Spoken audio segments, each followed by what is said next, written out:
मजनुआ के बाजार छीन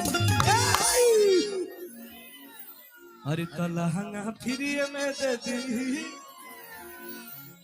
दुकानदार चीने मनीषा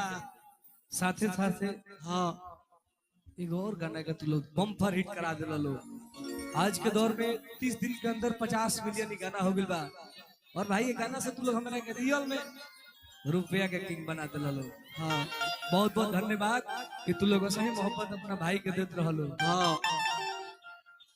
हरी की तुझे हौ रूपवा के क्यों ने सजनिया तो हम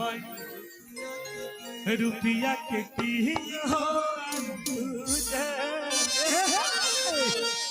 और इस गाना को हम लोगों ने कम से कम 6 महीना तक पोसा था। होली के पहले कहीं गाना था लेकिन हम लोग होली में नहीं डालेंगे, होली में गाना ये मर जाएगा। इस गाना को लगन चाहिए।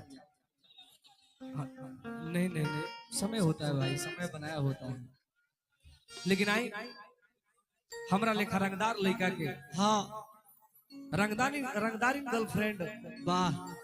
बड़का ढकाई बाजार पर जाए खातिर पैसा मांगती है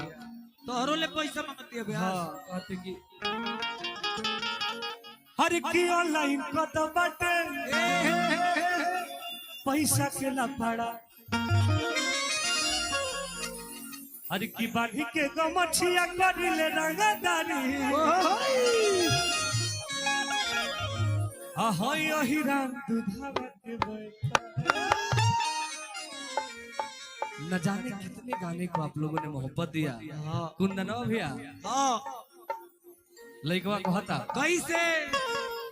लड़किया कह दिया हाँ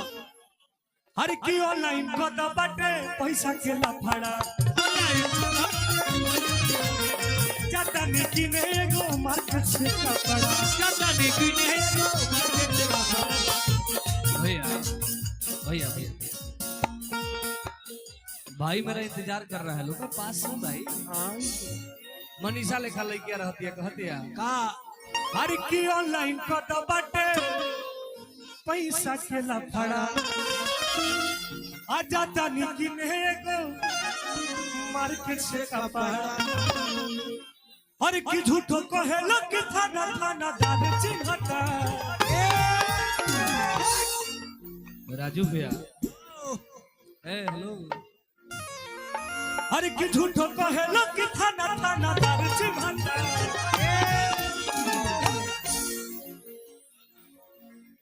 हर की सब ही तई भाई बैठ जा लो एगो प्रेम रस के गाना के लिए बनी कौन ब्यास और देखो अपना भाई दुल्हे साहब हमारे मनीष जी आए हुए हैं। भाई के मोहब्बत हमारा के इधर खींच के लाइल है और मनीष जी और सिपाही भैया मध्य निषेध के सिपाही हमारे रमेश भैया की तरफ से हजारों हजार रुपए का पुरस्कार बा। थोड़ा ढोलक की आवाज बढ़ाओ हो गई नया नया नया नया हेलो का भैरे भाई नया नया मनीष भाई लेखा एक जना के शादी भई रहता ए सिंकी जी इधर आइए ना और हाँ राजू भैया ए भैया का चाहता रहो मैंने स्टेज पर जाओ